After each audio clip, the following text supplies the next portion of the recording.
The LinkedIn Podcast Network is sponsored by TIAA. TIAA makes you a retirement promise, a promise of a guaranteed retirement paycheck for life. Learn more at TIAA.org/promisespayoff. LinkedIn presents.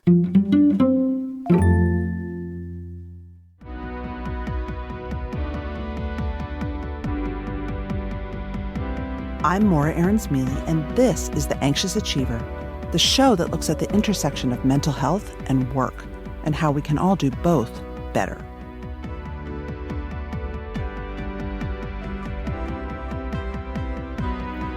Drastic shakeups in our routines can be good for us, right? Think of a long vacation or a sabbatical.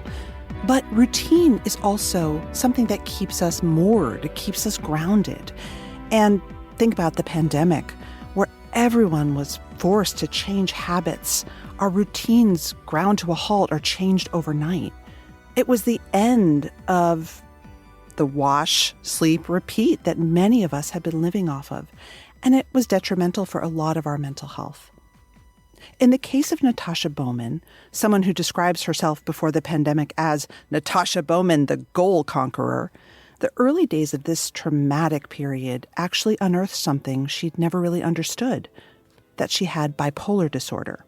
Before Natasha's diagnosis, she had ticked off so many boxes. Speaking at TEDx, she'd started a business and become an HR executive. Then, after a series of events in 2020, which we'll talk about, Bowman was diagnosed at age 42. Since then, she's learned how to manage her mental struggles and also integrate how she viewed herself before as an intense overachiever with what she wants from life now. Bowman is the author of the book Crazy AF, How to Go from Being Burnt Out, Unmotivated, and Unhappy to Reclaiming Your Mental Health at Work. Here's our conversation.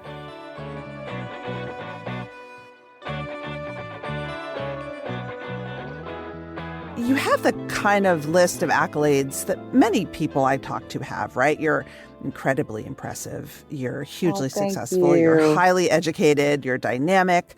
You appear to be able to handle a lot at once. I like that appear word because that's key there. Right. Exactly. So you've written you used to shoo people away who complimented you for these things because they would say, and you also have kids? What? And you would say, well, I don't know. I have some unexplained superpower. Mm-hmm. Why was that the answer that you went to?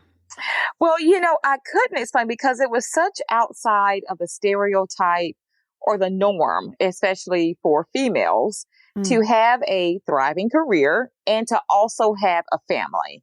A lot of times we believe we have to sacrifice one for the other. So I shoo that away because men have been doing that for years now. And I shoo it away for a couple of reasons. Number one, I think it helps to perpetuate the stereotype or assumption that women can't have careers and a family. Two, I also have a support system at home that has helped me with my household duties and familial duties. I need a support system. I don't come home and have to do laundry and dishes and things like that. So I want to be transparent in that so that people don't think, because I understand that struggle. And I understand that things related to outside of work has become barriers, especially for women in the workplace, that I have not had to face. I definitely have faced barriers within the workplace, but some of those barriers have been removed for me outside of the workplace. So that's why I don't accept the superpower, because I think that there were people that definitely were balancing the two. And I want to give them more credence than actually what I would give myself. That's interesting. Were you always really, really passionate about your work? Were you ambitious? Were you an ambitious kid? Absolutely. So I had what you would call a pageant mom, and I was entered into my first pageant at like 2 or 3 years old. And while the other toddlers, from what I hear, were very shy about going on the stage and wanted to hide behind their mothers, I was like, no, you stay here. I'm going on the stage. And I have had that same kind of aspect to life since that day where, I love being able to spread a message, having an audience, and maximizing my potential. Along with being in pageants as a child, I was born with congenital heart disease. So either I was somewhere shining and performing, or I was in a hospital bed. And at 11 years old, I had open heart surgery after being told I had 6 months to live. And so after that experience of having open heart surgery at 11, that really kind of taught me at a young age to live life, for its fullest, to appreciate every day. And that's exactly what I tried to do over the course of the next few decades since going through that early kind of traumatic experience. I can imagine as a mom today, your mother, who clearly prized you, entering you into pageants and giving you all that, what she must have felt when her baby was so sick and how that affected you as you were growing up. Yeah. Yeah. So, again, it was going from kind of one extreme to the other. And I later found out in life that I believe that my mother probably had a mental health condition because she thrived from the attention. And whether it was from me being on a stage and getting that type of attention or me being in a hospital bed, she really enjoyed the attention that came from both of those. And so how that shaped me as an adult and continuing the level of ambition that I had was that I needed to always be receiving this overwhelming amount of attention because that was what was brought to me as a child. And you've also called yourself Natasha Bowman, the goal conqueror. I've called, I don't, yeah. That's a quote in an article. I think you were being tongue in cheek. I don't think it was like a serious thing. Okay, I think you were being sort of like sarcastic. Yes, I did. I wake up very much every day with purpose and intent. I love checking off goals no matter what. And I am a goal conqueror and I don't stop until I reach certain goals. And it wasn't until recently that I have been okay with pivoting from certain goals. If I was having trouble achieving them or if it was causing too much stress or anxiety to reach certain goals, I've recently become okay with, maybe that is not a goal that I need to achieve, or maybe there's a different goal, that I need to achieve. And so before the COVID pandemic, especially, it was just checking off one goal after another. And it was never enough for me. It was constantly, I've achieved this. That's enough. I'm done with life. I've done everything I could do. It was always adding on to the list and it was never enough. And after the pandemic and going through a mental health crisis, I look at that differently now. I realized that my goals, which is what I really wrapped my identity into, I was more than that. My identity was more than those professional goals. And that's what they were. They were professional goals. They weren't personal goals. They weren't self goals. It was all about reaching a professional accomplishment. Am I still goal driven? Yes. But the list of that goals and what I'm trying to accomplish looks very, very differently now. Well, let's talk about that. I mean, obviously the pandemic was rough on most of us, on many of us, but you had a pretty quick and very drastic issue emerge. I'd love you to, if it's okay, take us back there and tell us about your experience. Yes. Again, during the pandemic, I was busting all those goals. I had. What were you doing for work at the time? A few things. So again, I could work 4 or 5 jobs at a time. So I had published my first book. I had been speaking globally, had done a TED Talk. I had a consulting firm that I had started that was doing very, very well. And on top of that, I was also the chief human resources officer at a behavioral health hospital.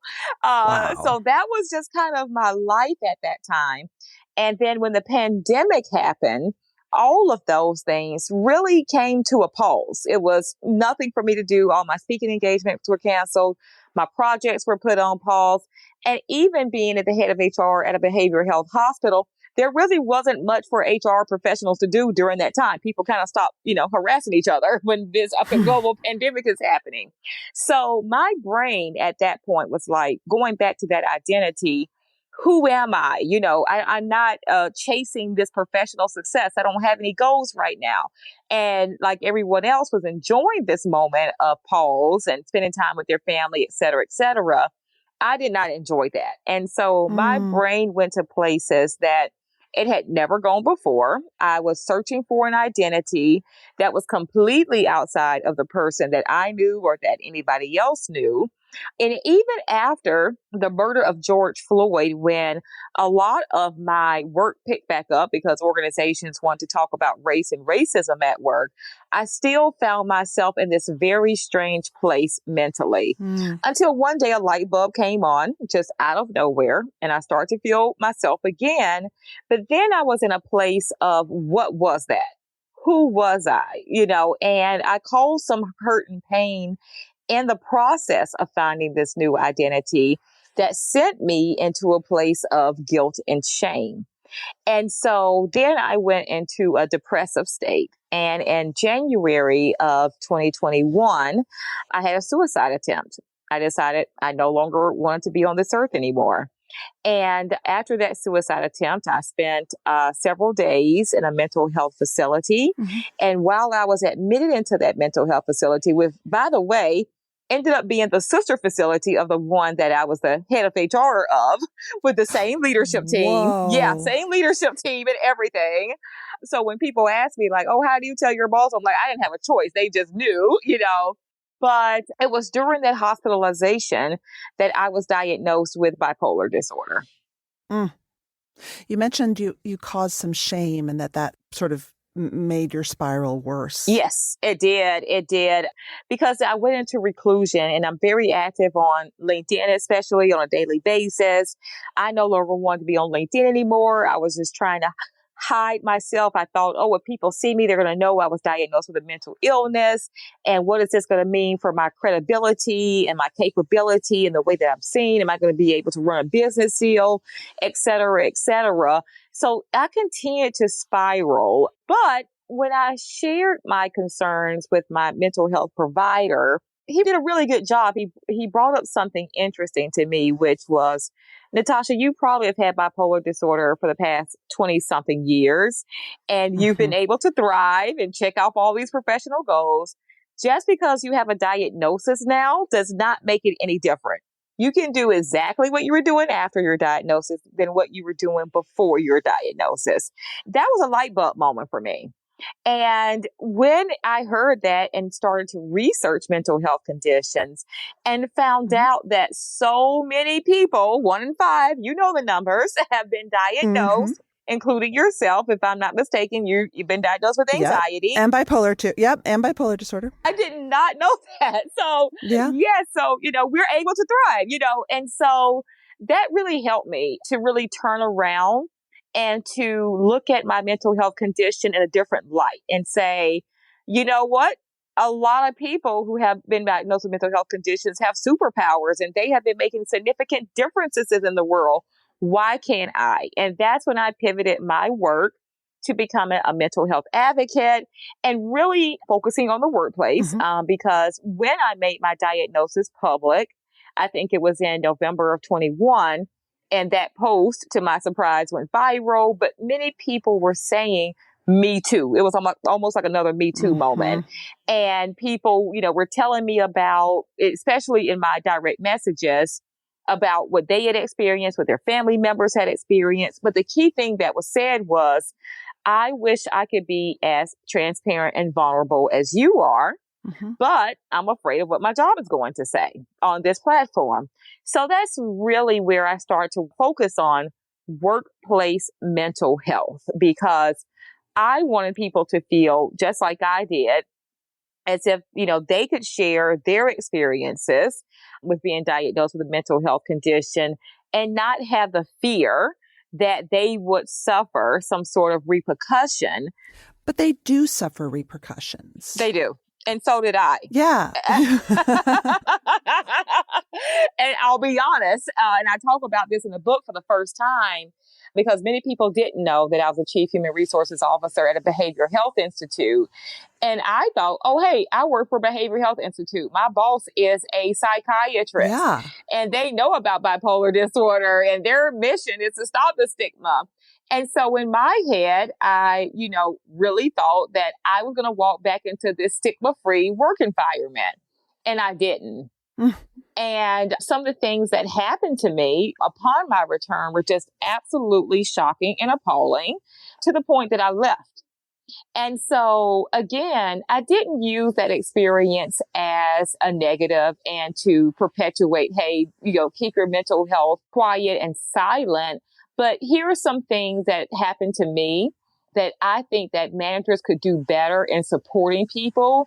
And there were some things about stigma that were really revealed that I didn't realize, even at that point. So I've used that experience to help organizations to provide a better workplace for those with mental health conditions. I mean, you must have been so angry because you're working in a place that's supposed to be about healing and treatment and understanding. And that was not your experience, it sounds like. Right. Exactly. And what I realized, they were about healing and treatment and understanding for their patients, but they were not for their employees. And it's two separate things. There's a playbook, right? When you go to medical school, they tell you exactly what to do in terms of treating your patients. They do not tell you in medical school what to do in terms of how to deal with your employees who have a mental health condition. And that's two separate things. And that's what I realized. Assumption for me to think they would be the same thing, but it wasn't. And it really, really was a very horrible time because I was considered a very, very high performer and achiever before going out on my mental health crisis. And when returning, just one example of the stigma that I faced was the person that was filling in for me at the time that I was off. She never went away. We were like partners because they didn't trust me to do my job by myself again. Yeah. Did you bring that up? Well, it took me a while. I'm like, okay, what's happening? And then I noticed that we would be on health system calls. And when they would refer to my hospital, they would refer to the both of us. And, it was just very strange. And it honestly, and this is my fault because, again, we get very silent about these things.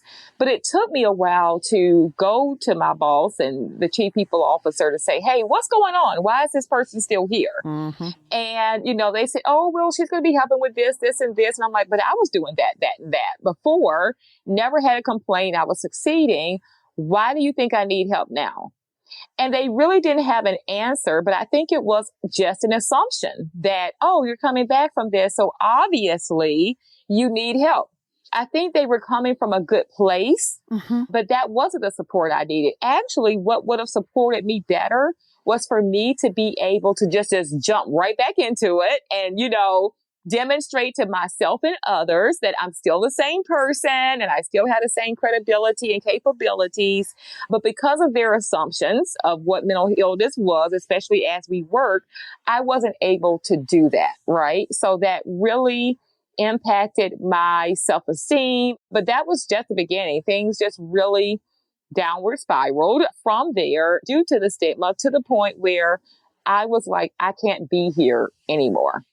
And it very unfortunate. I had been there for about 5 years, again, very successfully. And I loved my job. And it was very, very hard to make the decision to walk away from. The LinkedIn Podcast Network is sponsored by TIAA. In the last 100 years, we've seen financial markets swing, new currencies come and go, decades of savings lost in days, all showing that a retirement plan without a guarantee, quite simply, isn't enough. So more than a retirement plan, TIAA makes you a retirement promise. A promise of a guaranteed retirement paycheck for life. A promise that pays off. Learn more at TIAA.org/promisespayoff. This stuff is so complex, right? Because, I think for you and me both, it's like we know what we're capable of. But there's no easy answer. So I'm curious, with your bipolar, you had never had a major depressive episode before this one during the pandemic, your whole life? It's strange with my bipolar disorder. So I have pretty much lived my entire life in a pretty much bipolar manic episode. Wow. And not hyper dangerous that I saw during the pandemic. But my ability to work all of these jobs at one time, to write books and do all these things and not sleep, that was my bipolar disorder showing up. But in my early 20s, I did suffer a major depressive episode. I didn't know that's what it was then. I actually had a suicide attempt. No one knew about it. I actually checked into a hotel, had bought a whole bunch of like over-the-counter medicine and taken them all. And then the next thing I remember, someone banging on the door because it was an hourly rate hotel to show you how skanky it was. But I remember someone banging on the door. That's all I could afford then, telling me my hour was up. And I kind of threw up all the pills and that was it. And I just went home and act like it never happened. Wow. I never got treatment. I didn't know what it was. I never shared it with anyone. But since then, though, it has been these ups and downs of mania for me. And that's where I struggle, is living in a bipolar manic state. I remember reading something that in your manic state during the pandemic, people reached out to you on Facebook and you gave people money. And I thought, oh man, that is a really kind of classic thing. Right. And again, not me. I'm very frugal. I'm very budget. And it was, oh, you need this? Oh, here you go. Until, I realized I'd given away like $30,000 to complete strangers. And again, talking to people on Facebook. People I wouldn't even necessarily engage, with. So again, completely out of my character. But again, not knowing that excessive spending and giving, was a clear symptom of being a bipolar manic episode. And that too had happened 10 years earlier. I didn't know what it was, So I've seen the ups and the downs, but did not know how to identify it. And then when that light bulb would come on and I would come out of it, it was like, oh, that's over now. Well, wonder what that was. And I was just kind of done with it. I know that's the weird thing, right? Because it can just end. It's funny because I think a lot of us with bipolar, I have a bipolar 2 diagnosis. I don't know about you. Our hypomania becomes something that we really use and we really, really can get a lot out of in a weird way. I've talked to so many people who've had that experience of hypomania when it's not full-blown mania, but when it's sort of like, again, that just, I have so much energy, I can work 4 jobs. Yep. I've definitely experienced that myself. Yes, absolutely. Absolutely. And I think back at it, and I think the reason I've embraced it is because I've realized, all these things I want to accomplish, I probably couldn't without. And even as we were trying to decide what treatment plan I was going to be on, it was like, hey, you can't numb me too much. Like, I got to be creative. Like, I got to have a little bit of this, And so, I found out things like lithium's not for me, like it numbed me and I didn't feel myself. So we had to find what that treatment plan was for me so that I could still be me, right? I could still have my personality, still have my creativity, but yet not cross into a dangerous, state. And so how do you treat yourself all across the board, from meds to diet to everything? Well, my life significantly changed because, yes, while there are parts of bipolar disorder that I embrace, there are many parts that I don't. And I realize I've got to be able to control that. And so I do take medication every single day. I also significantly changed what I ate. I was a grab and go type person, whatever was convenient. In the past 6 months or so, I've lost like 60 pounds, just, oh my goodness. Just changing, eating living things. And I walk now, something I didn't do before. I was very guilty, especially during the pandemic. And as we start to do more things virtual, of just sitting in front of my computer for endless hours a day, not seeing sunlight for days at a time. That was just the normal for me, of just not moving. And now I move. I put it like this. I was in Baltimore this weekend for a book signing and ended up walking 10 miles that one day while I was there. Oh my gosh. Yeah. So I walk like crazy, but I love it, and it helps my mental health. And setting boundaries. I did realize that, being bipolar manic, that generosity, even if it's not as extreme as when I'm, really, really hyper manic, but there was still this level of generosity. And so I put up boundaries for people who were taking advantage of that and just really engaging what self-care looks like, which is things like boundaries, which is things like blocking toxicity and things like that. So I have fundamentally changed in a positive way since my diagnosis. I fully embrace it. I don't deny it. I do whatever I can to control it. And I have seen very, very positive results. And I don't mean results as in, oh, I got a book out. I got this. Those things that I thought, were good. but just how I view life. There are three things that I struggle with when talking about the intersection between work, success, and mental health. Mm-hmm.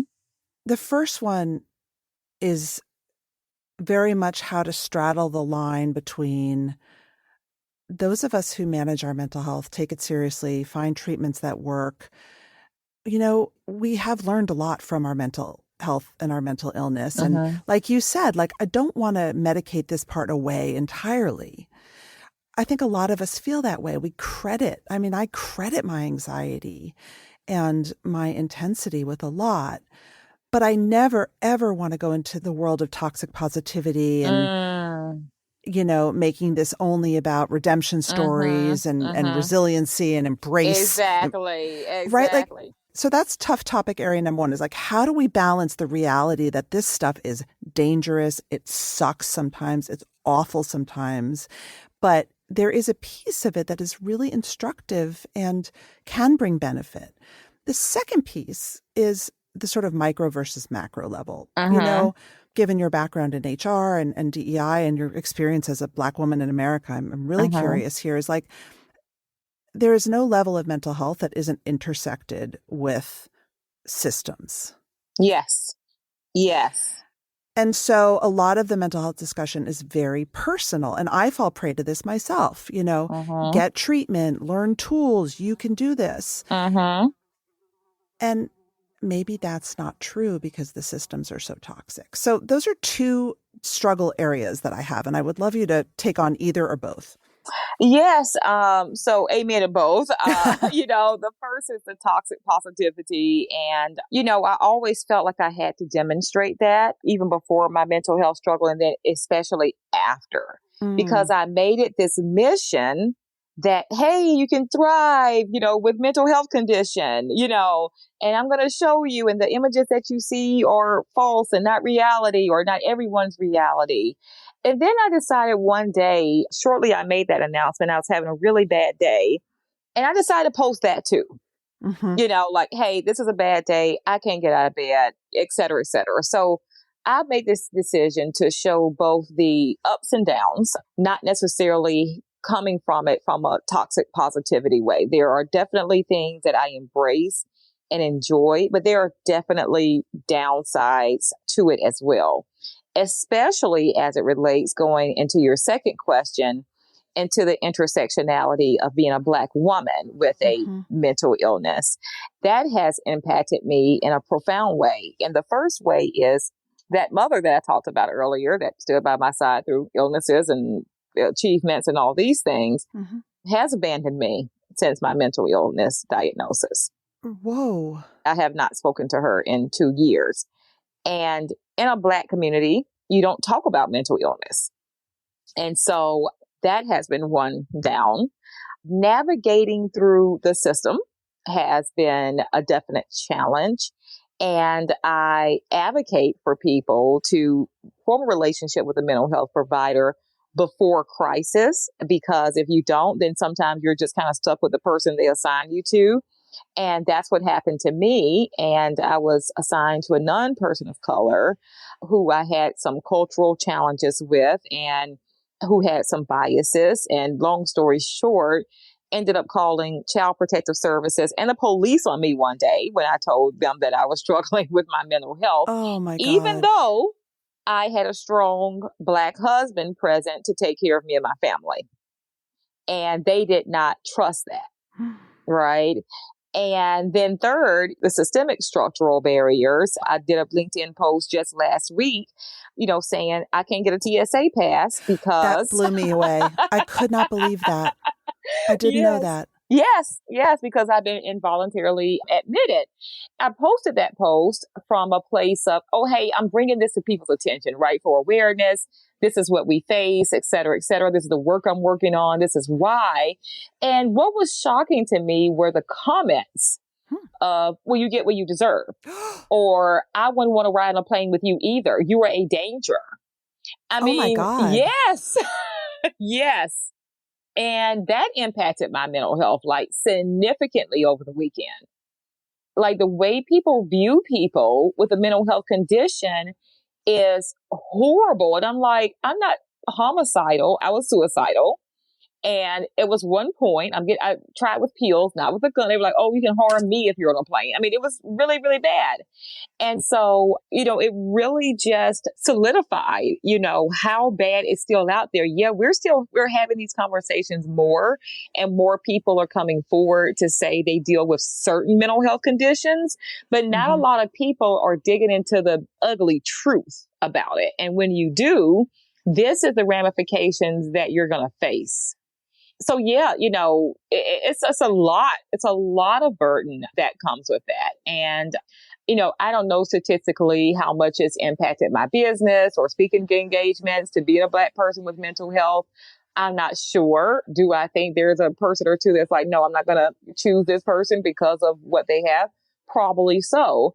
But, there are significant challenges. So when you're already fighting a system that's built against you, in many ways, and then you're adding this to your identity, then, it's continuing to provide more barriers for you. That's a lot. That's a lot. Yeah. And it's interesting because I don't know that I face the same backlash. And that's interesting to me. Yeah. Yeah. Do you ever rethink the work that you do? I do. I mean, even this weekend, I was like, okay, I'm done. Like, I'm going back to why am I facing this? I am a accomplished labor and attorney lawyer.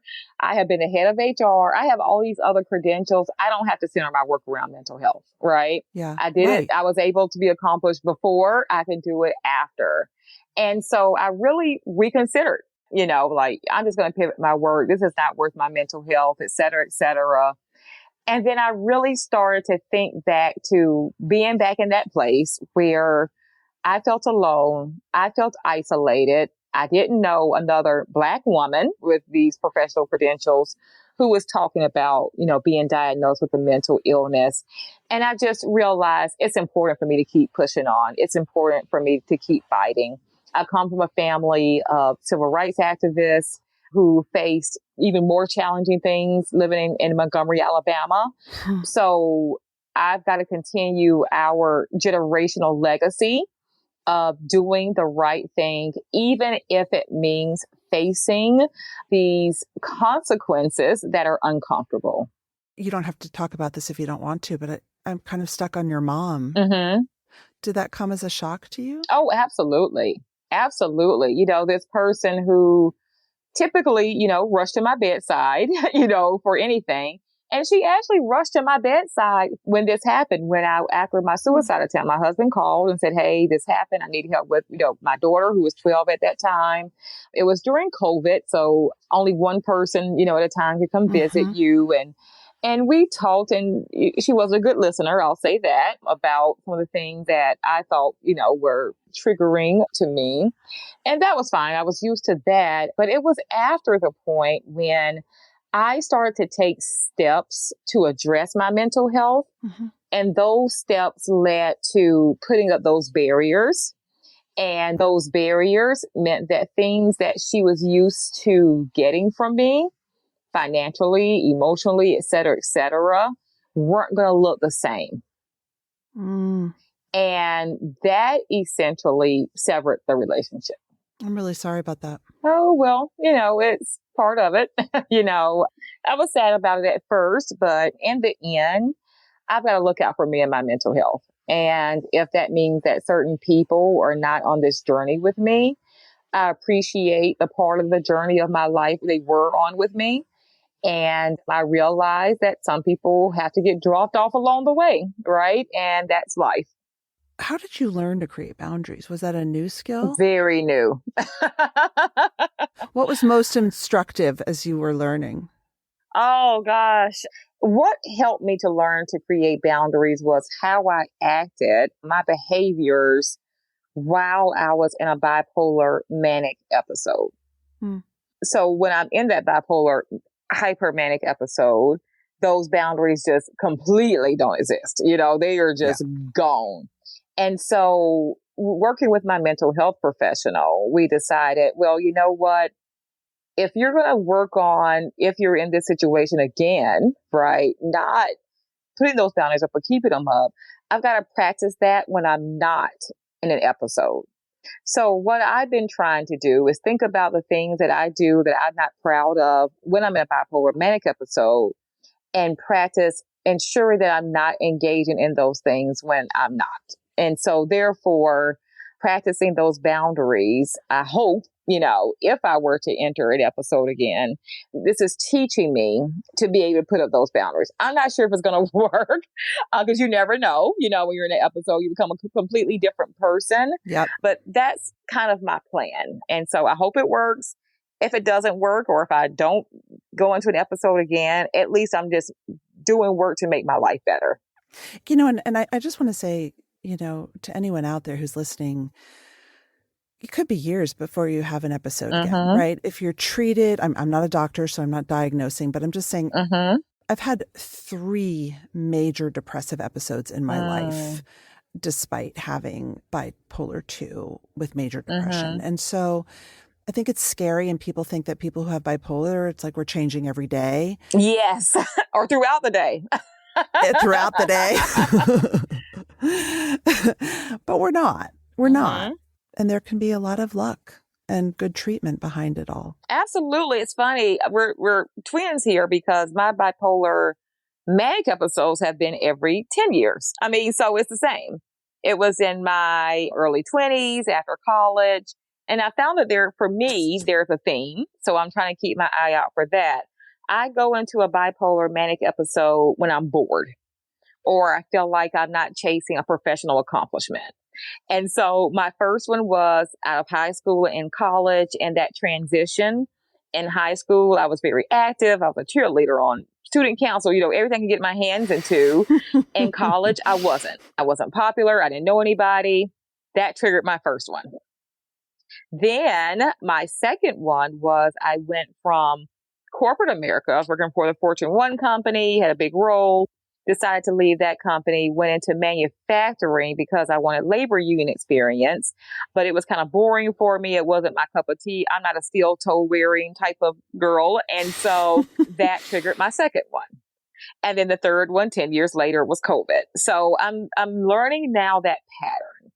And that's why it's so important for me not to integrate all of my identity into my professional success. Because if some reason, just like the pandemic, we had no idea that was going to happen. If some reason my profession is taken away from me in some way, I need to value other things in life. And if I don't, then I'm at risk of going into a bipolar manic episode. And then when I reach that manic episode, it gets really bad.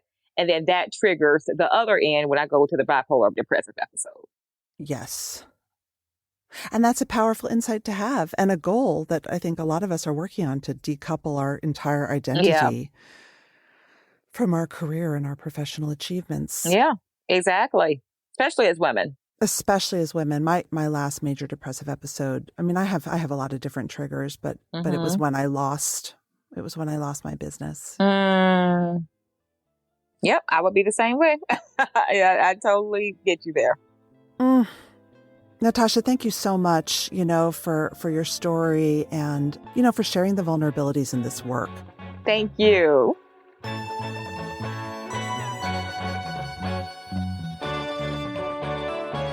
That's it for today. Our show is produced and edited by Mary Dew. Our assistant producer and sound engineer is Nick Krinko. Many thanks to the LinkedIn Presents family and to all our guests for sharing their stories. If you love the show, tell your friends.